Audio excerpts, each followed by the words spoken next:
sporting events making massive amounts of money. Yep, and Serena Williams is trying to get her 24th Grand Slam. They disallowed her from wearing that weird cat suit that she likes to wear. Yes. Which isn't very flattering. Just as a not because it shows off things differently, but it doesn't look right. It just She's an athlete. I think she should be able to wear whatever she wants to wear. Serena is very fashion forward.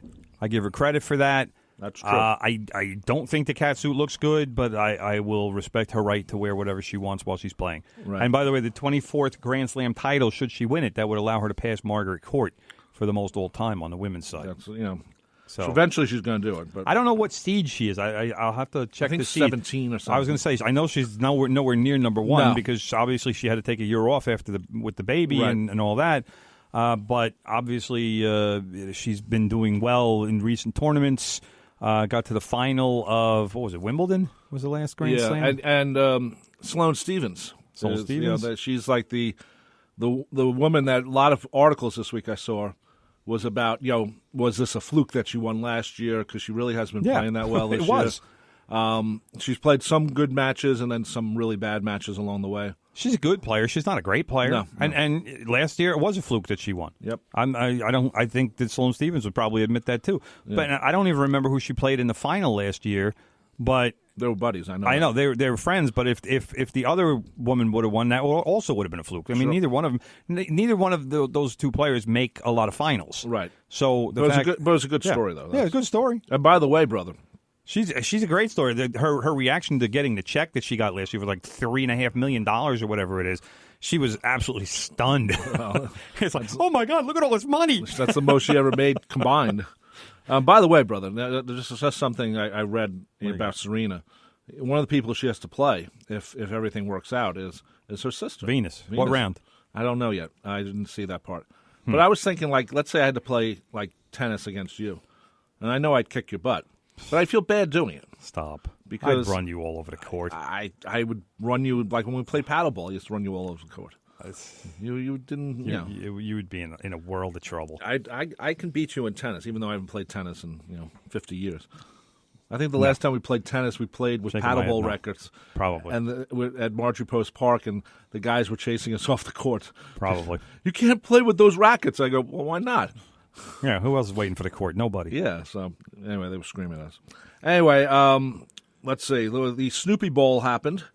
Yeah, let's get to football. Let's get to football. Let's do football. Football starts next Sunday. Well, actually, this Thursday. No, a couple weeks. Well, no, Thursday. That's Thursday's the final exhibition game. Oh, it is? Okay. So the season doesn't start for another 2 weeks. 2 weeks? Yeah. Oh, okay.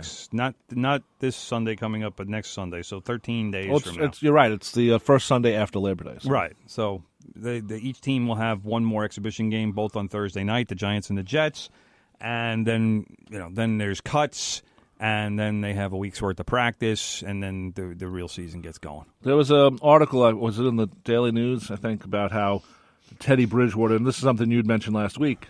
I'm probably going to mention it again. You play Teddy Bridgewater not to see if he's going to make the Jets, but to see what other team might want him. And that's what the news article said. The Jets have made it known to the league that Teddy Bridgewater is available. Yep. And if you'll notice, last year's starter for the Jets, Josh McCown, right? I don't think he's played in a couple of games. He didn't play in the last exhibition game a couple of days ago. Didn't play a snap. And I'm pretty sure he didn't play the game before that either. So, obviously, the starting job is between Darnold and Bridgewater, and McCown is going to back up either one of them. I don't think they're paying McCown whatever they're paying him, and it's several $1 million, but I don't think they're paying him that much money to be a third quarterback. No. So, I think what the Jets are probably looking to do, in fact, the Jets... And it's probably not going to happen, but the Jets, I'm sure, are hoping that some team loses their starting quarterback in their last exhibition game. Some team pulls a Rex Ryan and decides, hey, let me have my starting quarterback out there in the fourth quarter of a meaningless exhibition game and see if I can get him killed.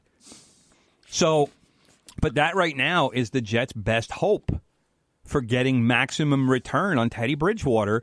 And that would be a well-spent $5 million, even though the Jets wouldn't even have to pay him $5 million because another team would pick up his contract. That would be some of the best money the Jets ever spent, though, because I still maintain that they can get a first-round pick for Teddy Bridgewater. And even if they don't, at worst, they can regain some of the second-round picks or maybe 1 or 2 second-round picks that they gave up last season for Darnold when they had to move up to number 3 and they wound up getting him. So in some way, shape, or form, the Jets are going to recoup something of value for Teddy Bridgewater, assuming they are able to work out a deal for him. Now, if they don't, if they are unable to, I don't understand how you don't start Teddy Bridgewater, because all he can do is boost his value if he's starting. If he doesn't start, if he's on the bench and Sam Darnold is starting, now you're devaluing him. Now you're not going to get as much as you would have otherwise. Well, once the season starts, it's I think a different situation. What bothers me a little bit is McCown last year proved that, he's a journeyman guy. He's been on all these teams. But he proved he was a pretty damn good quarterback considering what the Jets were under last year. Yeah. I liked him a lot. He didn't even get a chance to prove himself this year. Because they've upgraded the position markedly. Right, I know, and it's a great thing for the Jets. I feel bad for Josh McCown, but it's Darnold, a great thing for the Jets. Most rookies don't start the first snap. Darnold has regular been good. Season. He's been good, and that's what bothers me a little bit. But here's what I'm getting at. All right, if you look at what the quarterbacks have done, Teddy Bridgewater has been more accurate. He's thrown for more yards.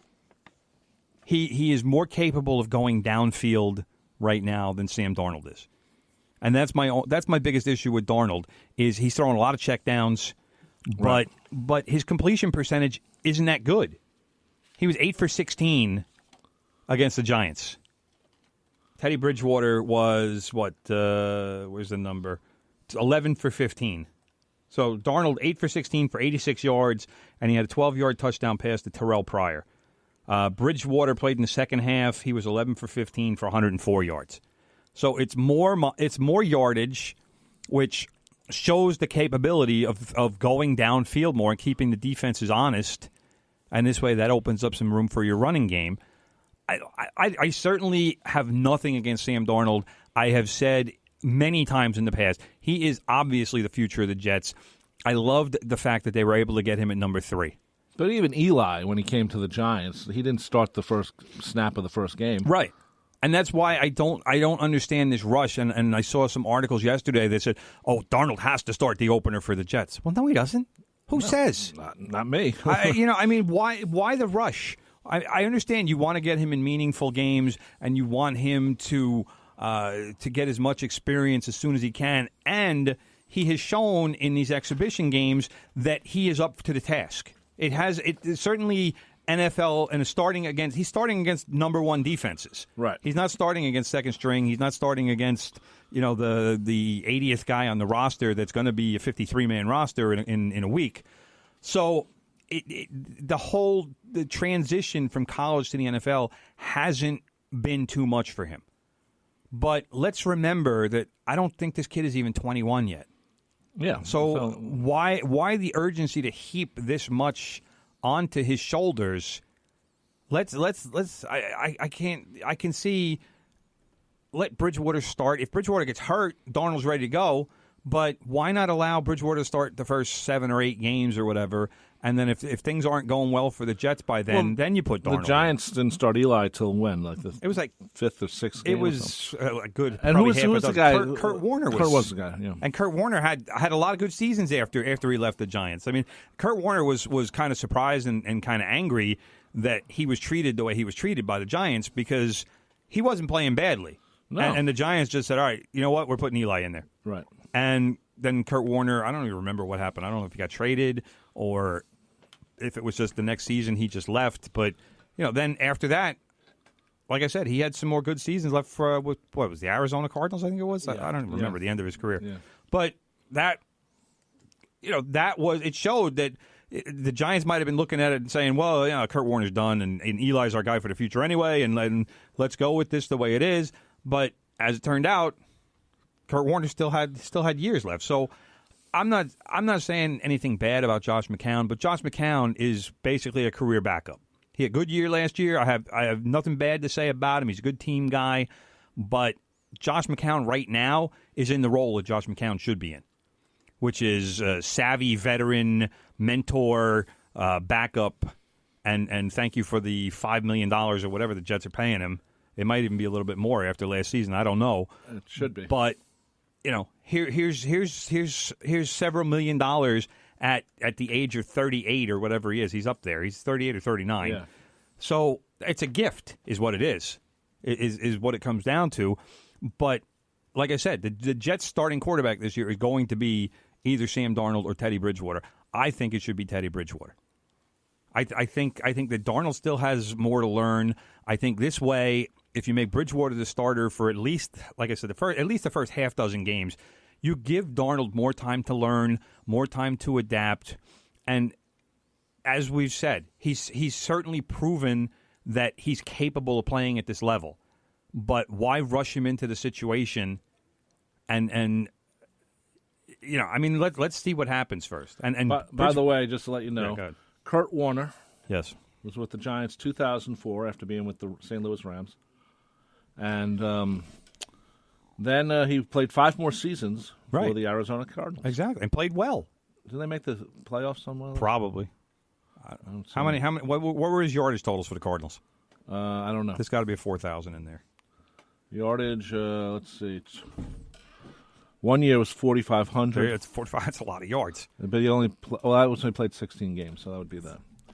Anyway, we Still got a to lot get of going, yards. brother. That's 300 yards a game plus. Zach is here. He's ready to take over. He's been doing his push-ups. He's ready. He's ready to take over for Big Ed and Good Gold Show. Yes. Big Ed will be back next week. But Zach's filling in, so don't touch the dial. My name is Rob Leonard. Thank you for listening. You are, what's your name? I am Tim Leonard, and I'm going to watch Tottenham later. And no, we're not. Yes, we are. No, we're not. We don't have time. I already told you. We don't have time. And by the way, you're at Twitter at what? At Real Tim Leonard. Anyway, we actually have a minute. You want to have anything to say before we get a minute? Tottenham plays Manchester United this afternoon at 3 o'clock. We won't be watching the game of the week in the Premier League. We're not watching. Rob, your Liverpool team beat Brighton 1-0. All right. Chelsea beat Newcastle 2-1. And the other surprising team that is still undefeated in the Premier League is Watford, which beat Crystal Palace 2-1. All of those teams have 9 points on 3 wins in 3 matches. Okay. Good for them. And also, back to the NFL, Victor Cruz has announced his retirement, and he will now work for ESPN. As they all do. Good for Victor. Anyway, we're leaving a little bit early. Let Zach get on early. We went a little over last week, so we'll give him a little extra minute this week. You've been listening to From the Press Box right here on 90.3 WHPC, streaming on the iHeartRadio app along with the TuneIn app, of course, nccradio.org. I'm Rob Leonard. He's Tim Leonard. Go to our podcast if you miss any of the show at Spreaker.com or at iTunes. We'll see you next Monday, yes, Labor Day, with another show. Take care and bye-bye. The views expressed on air are not necessarily those of WHPC, its management, or Nassau Community College. Responsible opposing viewpoints will be considered by emailing them to whpc@ncc.edu or by mail at WHPC 1 Education Drive, Garden City, New York 11530. Thanks for listening to the voice of Nassau Community College, 90.3 WHPC. One more thing. Don't forget about The Country Show every Friday at 9 a.m., hosted by Colton Murray and Jenna Lewis. Contemporary country music, along with interviews with legendary artists. That's The Country Show every Friday at 9 a.m. right here on WHPC. This show is brought to you by the NYCB Theater at Westbury, who present Wayne Newton up close and personal on Saturday, September 22nd at 8 p.m. More information can be found online at venue.thetheateratwestbury.com.